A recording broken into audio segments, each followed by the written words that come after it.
You've heard of oligarchs who answer to Putin, but what about the ones he can't touch? In this video, we reveal how Russia's richest billionaires outsmart sanctions, vanish from surveillance, and build private empires that rival nations. One man even controls a supply chain so vital that removing him could crash global food markets. Stay until the end to discover how he escaped Putin's grip and rewrote the rules of Russian power. You've heard of oligarchs who orbit Putin, men who build pipelines, buy football clubs, or parade billion-dollar yachts. But what about the ones Putin himself can't touch? Meet Dmitry Mazepin, not Russia's richest, not its flashiest, but maybe its most untouchable. They call him the phantom oligarch, because where others flaunt wealth, Mazepin vanishes into the shadows. He controls his empire through 40 offshore trusts, stitched across the British Virgin Islands, Cyprus, and the UAE. No palaces, no mega yachts, no football clubs, just invisibility. And what he controls is far more dangerous than yachts or oil. Fertilizer. Through Uralkim and Uralkali, Mazepin moves the nitrogen, potassium, and phosphate that feed farms from Brazil to Bangladesh. His reach touches 1 in 5 bags of fertilizer sold globally. That's not luxury, that's leverage. Because in a food crisis, fertilizer is louder than tanks.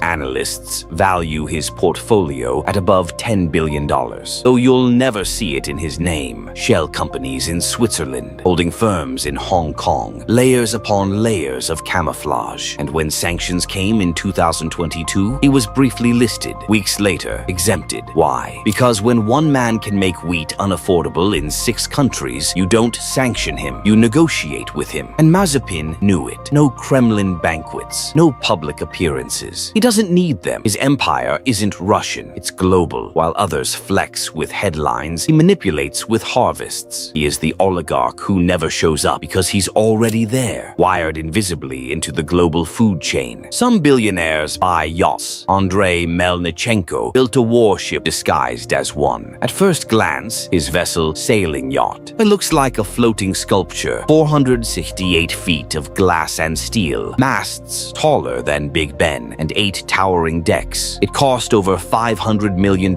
making it the most expensive sailing yacht on Earth. But here's the truth. This isn't a toy. It's a fortress. The hull is embedded with military-grade radar scramblers, able to jam tracking systems. Its airspace is guarded by anti-drone defenses. Every critical room, control centers, navigation hubs, private suites is locked behind biometric fingerprint scanners. Even the glass is blast-resistant, and the paint itself is rumored to absorb radar. Tricks borrowed from defense contractors, not yacht builders. No casinos, no Instagram-ready hot hubs spilling over Monaco harbors. That was never the point. This ship was designed to disappear, to slip into international waters and vanish from satellites. And in 2022, when EU sanctions froze assets across Europe, that's exactly what it did. Sailing yacht, a quietly cut communications and slipped out of port, gone before regulators could seize it. For weeks, no one knew where it was. Turkey, the Red Sea, no one could prove it. But the brilliance isn't just in the escape, it's in the design. Unlike palaces, unlike private jets, this yacht is mobile sovereignty, a floating command center equipped with encrypted satellites, intelligence rooms, and enough fuel to cross oceans without stopping. It wasn't built to flex for paparazzi. It was built to ensure that when governments freeze bank accounts, ground jets, and seize villas, Melnichenko sails beyond their reach. Because in the world of modern oligarchs, survival isn't about showing the world what you own. It's about building something that can't be taken because it can't be found. When sanctions struck Russian billionaires, most scrambled, selling assets, hiding yachts, moving money through emergency channels. Alexei Mordashov didn't scramble. He vanished, not by leaving Moscow, not by boarding a jet, but by erasing himself from paper, on spreadsheets, in court filings across 5 different jurisdictions. Mordashov disappeared, and with him went more than $29 billion in corporate control. At the center of his empire stood Severstal, one of Russia's largest steel producers, valued north of $15 billion. But Mordashov's reach stretched far wider: banking, tourism, logistics, and tech. He knew exposure was weakness, so he prepared. In the days before sanctions hit, Mordashov quietly transferred his shares in Nord Gold and Sever Group to relatives, offshore trusts, and obscure shell companies. Paperwork shifted to the British Virgin Islands, the Seychelles, Liechtenstein. The names changed, but the money didn't move. Control stayed exactly where it had always been, with him just one layer deeper. Headlines screamed that Mordashov was losing everything, but inside his vault of legal smokescreens, the empire was untouched. A holding company dissolved here. A Cayman entity formed there. By the time investigators mapped his old network, he had already built a new one. This wasn't evasion. It was choreography. Designed liquidations, timed filings, illusions of collapse. While regulators thought they had cornered him, they were chasing shadows. The empire never left. It simply reappeared behind a thicker fog. And that's the genius. Unlike other oligarchs who flaunt palaces and yachts, Mordashov built smoke thick enough to hide $29 billion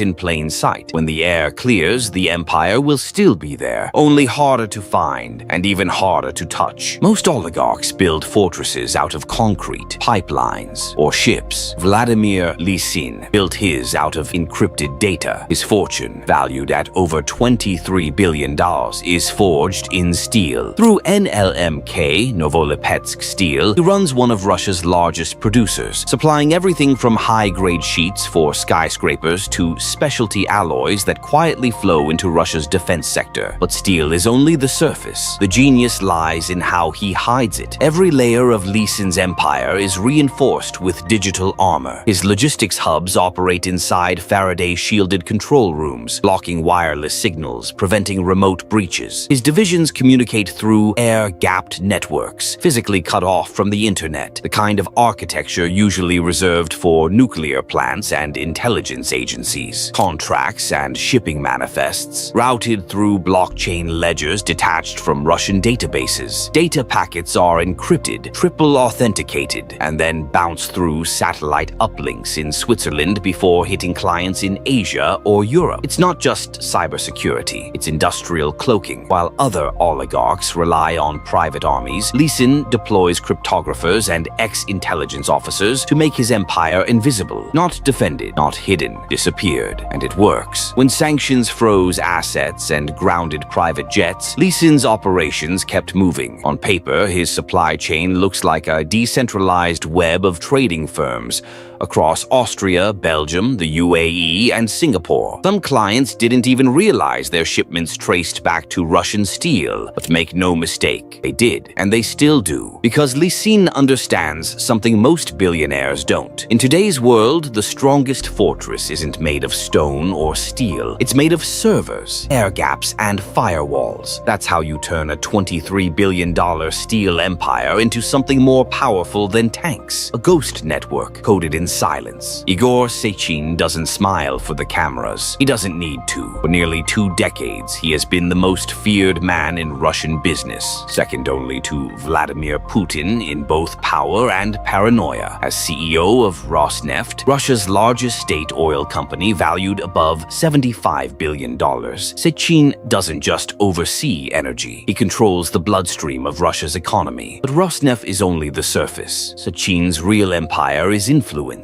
He commands the loyalty of former intelligence officers, elite security units, and political operatives spread across ministries and embassies. His boardroom isn't a conference table, it's an encrypted briefing room in a basement, midnight jet to Caracas, Riyadh, or Beijing. Under his leadership, Rosneft didn't just drill oil, it reshaped geopolitics. He brokered a $400 billion pipeline deal with China, locked down Arctic drilling rights, and kept Venezuela's regime alive with lifelines of Russian crude. But power like this leaves a trace, the kind of trace sanctions love to follow. In 2022, Sechin became one of the first oligarchs targeted by the West. His overseas assets froze. His name turned toxic in boardrooms from Geneva to Singapore. And unlike Mazepin or Mordashov, Sechin isn't invisible. He's too close, too visible, too known. Insiders call him Russia's Darth Vader. invader, not for theatrics but accuracy. He built his throne out of pipelines, contracts, and secrecy. But today, cracks are showing. Internal leaks from Rosneft, rumors of disputes with Kremlin advisors, and the growing weight of sanctions is eroding his reach. For years, Sechin's fortress seemed unbreakable, but proximity to Putin is both armor and exposure, and as Putin's circle shrinks under pressure, Sechin stands in the open, carrying the weight of a throne that suddenly looks fragile. Because when your empire depends on state contracts and geopolitical shadows, losing deniability is as dangerous as losing oil. Roman Abramovich was once the poster child of the modern oligarch, owner of Chelsea Football Club, collector of mansions, jets, and billion-dollar art, the rare Russian billionaire who blended raw wealth with Western respectability. At his peak, his fortune soared past $14 billion,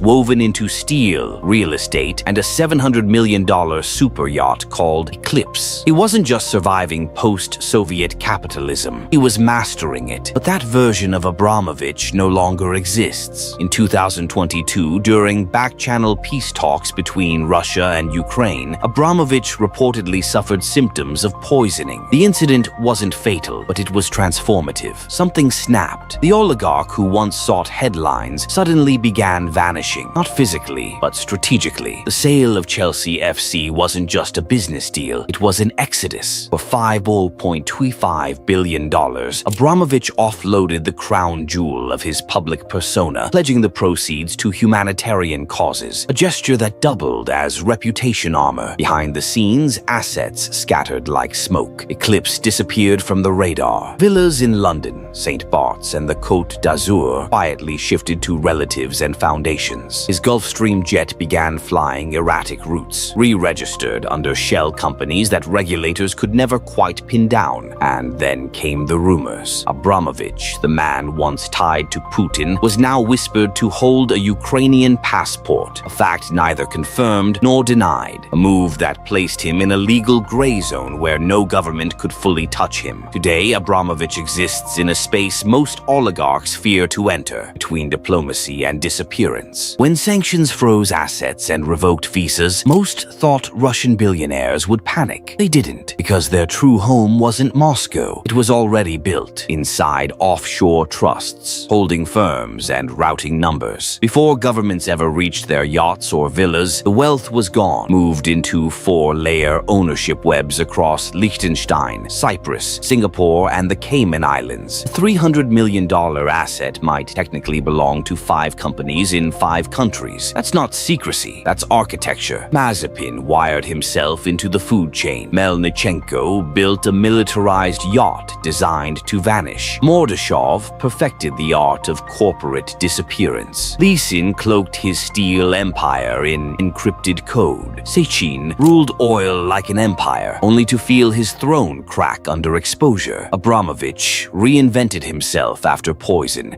becoming volatility itself. Together, they've created something more powerful than yachts or palaces. A floating empire stitched between borders. An invisible nation with no capital city, no flag, no borders. If this opened your eyes to how power really hides in plain sight, hit like, subscribe to Luxrish, and ring the bell. Because the most dangerous empires aren't the ones you see, they're the ones you'll never find.